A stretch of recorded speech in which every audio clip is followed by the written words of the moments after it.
Terus. Kowe wis sing disebul Semar wae. Aduh mati aku.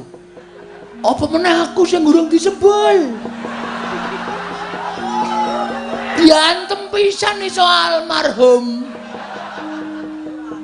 Oh ya, nganggo pikiran kok nek omong ki. Aku ora nganggo kekuatan apa-apa kok kon mungsuh para dewa iki terus maksude piye? Itu lho, aja mlayu.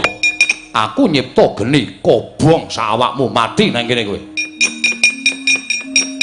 Ayo. Sing apa meneng wae. Trewet tratapan aku wae. Ayo wani piye? Yen pancen wani karo Bathara Brahma, yen perlu krubuten wong loro ora bakal tak tinggal loncat. Lah kok ya kaningaya temen lho ya uripku.